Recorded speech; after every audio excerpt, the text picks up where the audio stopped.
some top quality heavyweight action. And we're not quite finished with the action here in Reading. Next up, the continued rise and rise of British cruiserweight David Haye. He's had 6 pro fights, 6 wins, 3 first-round knockouts. Could Lolenga Mock, out of Africa by Denmark, offer a sterner examination of Haye's talents? We rejoin our commentators, Stu McKenzie and Jim Neely. David Haye has not taken too much time. He's only boxed 11 rounds in 6 professional contests. His opponent, with the black and leopard skin trim, is from the Democratic Republic of the Congo. He's Lolenga Mock. He's now 31 years old, and for the last 6 months he's been based in Grenna in Denmark. He's normally, well, a light heavyweight, and he's stepping up against a man who is a genuine cruiserweight, and indeed was a fine amateur as a heavyweight. David Haye is an exceptional talent, as we know, and he's still learning his trade. He's still got lots to learn, but, you know, I just can't help but get carried away with this kid. He's got such quick hands, and he carries such power in the right hand. When he landed that right hand, he glanced over Mock's shoulder just as somebody in the audience with a certain element of a disdain. There's a big smear of Vaseline on the cheek of David Haye. I think that's maybe come off the gloves of his opponent, and already you can see that Lolenga Mock is rather wary of the power of David Haye. He looks in great shape, just a couple of pounds over the cruiserweight limit. That was a lovely round the corner right hand, and Lolenga Mock, who has never been stopped in 28 professional contests, takes an 8 count in the opening round, and that without a single shadow of a doubt, and we're not halfway through it, is going to ensure a 10-8 round for David Haye, all in black from Bermondsey. Had a first round stoppage last time out in Chesterfield, or Chesterfield's Greg Scott Briggs, I should say, in the York Hall, and he's going about Lolenga Mock with rare purpose. David Haye's going to take some holding over the 6 and the 8 round distance. He really is.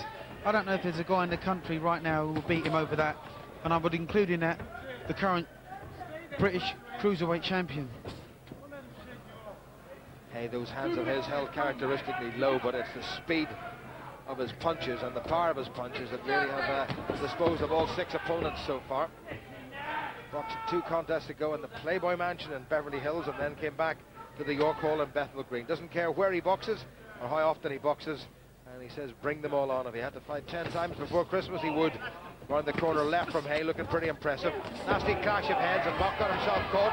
Well, as they say in boxing, Lolenga Mock has certainly come to fight, or perhaps more accurately, Duke, he's come to brawl. Well, he's physically very, very strong. He doesn't want this young kid to show him up. He doesn't want this young kid to out-jab him. There's only one way for Mock to win this fight, and that's to get in and rough David Haye up. Take him out of his stride, try and do something different, try and do something that none of his previous 6 opponents have done. Well, Locke won his first 17 contests. Back at home, he's been backward and forward between Africa and the continent of Europe ever since, with that limited success. And I think he must be wondering what sort of a guy they've given me tonight, with David Haye looking particularly impressive, and Adam Booth and Mick Williamson, who's doing the cuts in the corner, will be equally impressed with that opening 3 minutes from David Haye, not even bothering to sit down.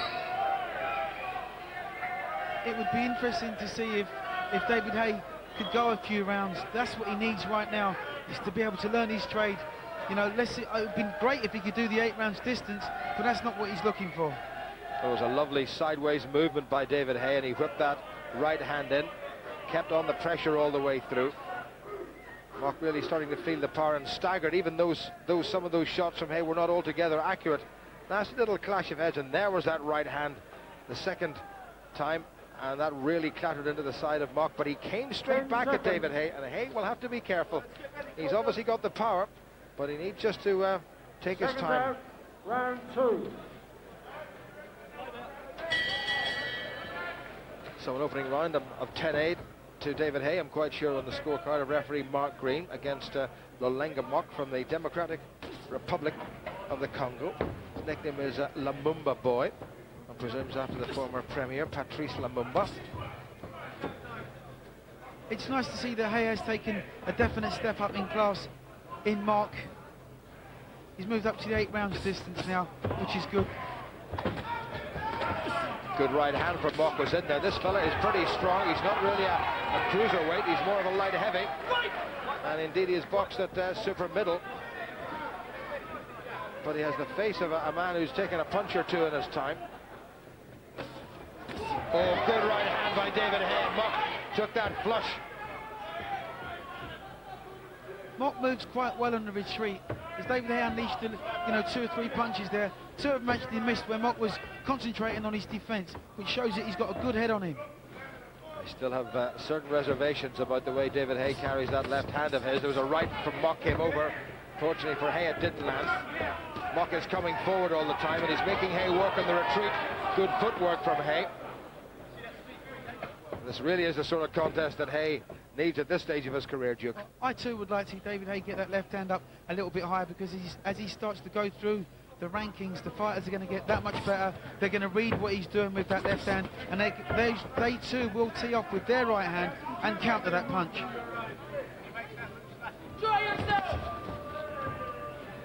Mock's quite physically very strong, and he knows there's only one way to win this fight, and that's to get as close to David Haye as he can and just keep punching.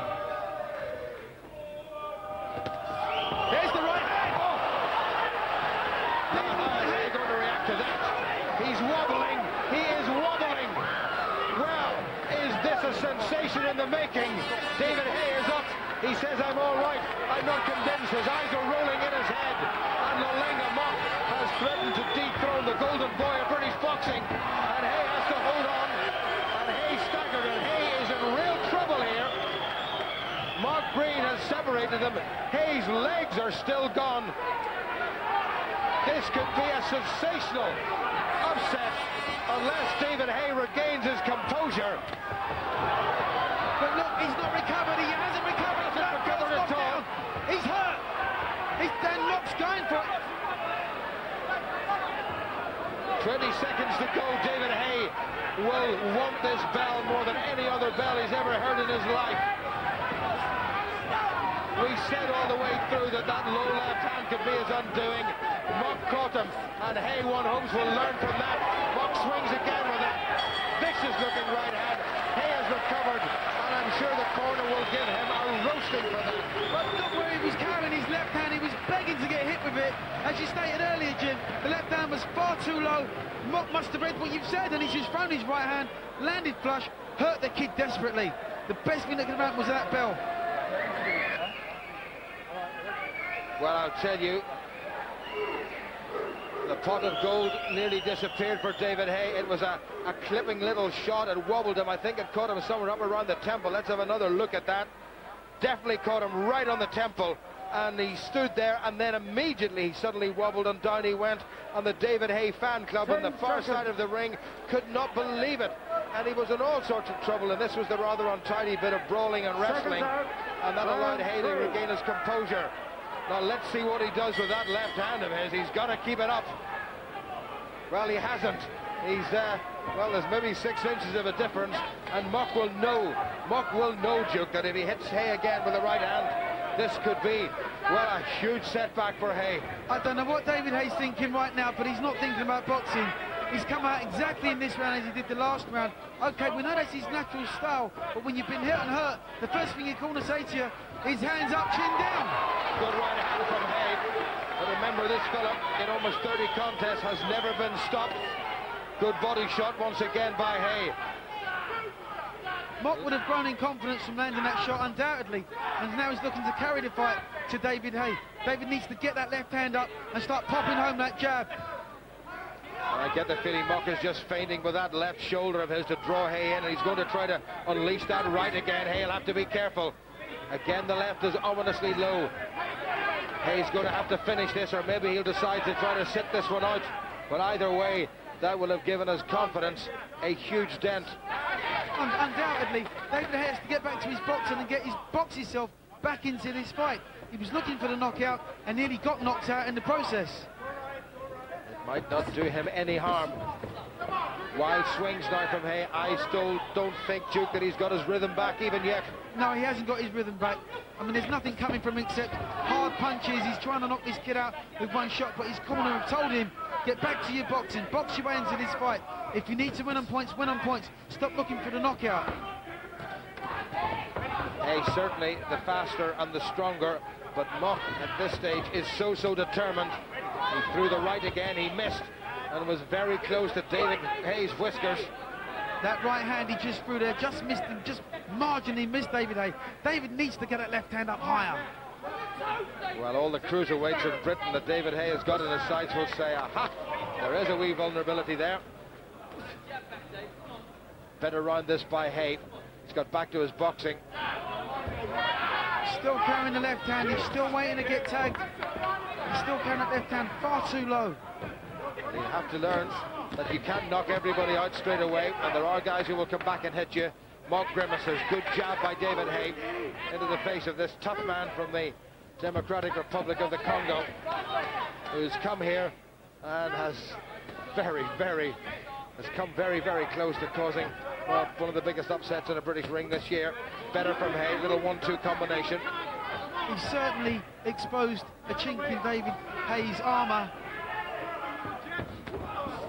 Tried it again, Mock. Haye was wise to it. Good left hook from Haye, that was better. Mock is not going to go down unless Haye can tag him with 3 or 4 good solid shots. Better run by Haye, and it was one that he really had to ease himself back into. That was a round just to say, I can stay in here. But he needed to win that round, and he's done just that. He's got his confidence back.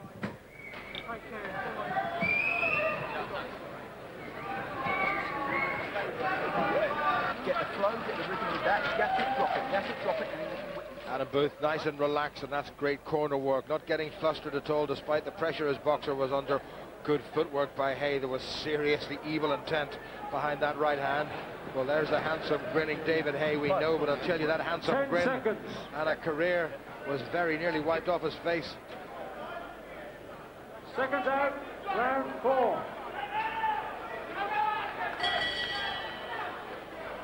Well, this is scheduled for 8 3-minute rounds. People were predicting that David Haye would get this man out of the way, as he has done with his previous 6 opponents. But Lolenga Mock has proved to be much tougher than the previous 6 put together. The most impressive thing about Mock for me is isn't his attacking boxing. He's quite good defensively. He's making it very hard for David Haye to nail him. He's not standing still for 1 minute. He slips and bobs and weaves quite well. It's a good learning fight so far for David Haye. If he's successful and gets to the end, he can go back and regroup. He would have learned more from this one fight than his 6 previous. Mock, that battered, scarred face of his, just a study in concentration. Better by Haye. There's the right hand again, and again he staggers. Not just as much. This is very naughty by Lolenga Mock. Now, he really did throw David Haye to the canvas. Haye glances cornerward towards Adam Booth, who's showing no signs of panic. There's a little nick, I think, underneath the left eye of David Haye. And there's that left of his held very low again. His cup protector has risen up well above waist level. Mark Green's not too bothered about that. Psychological ploy there from Mock. Threw David Haye to the floor, trying to show him how physically strong that he is.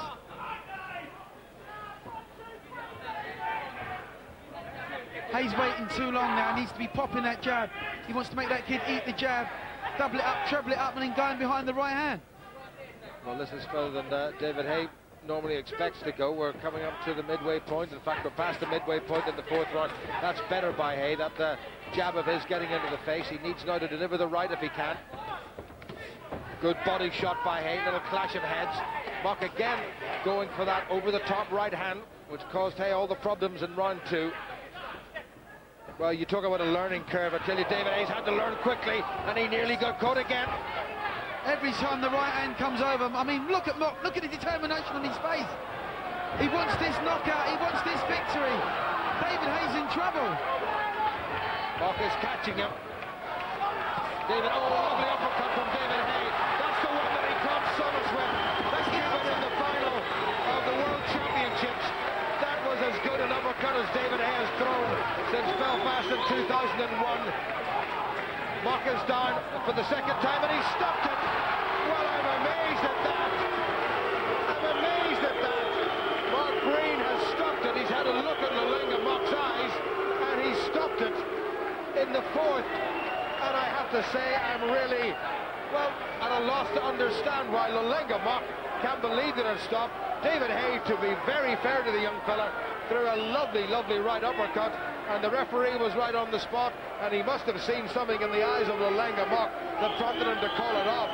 But the crowd here don't like it at all.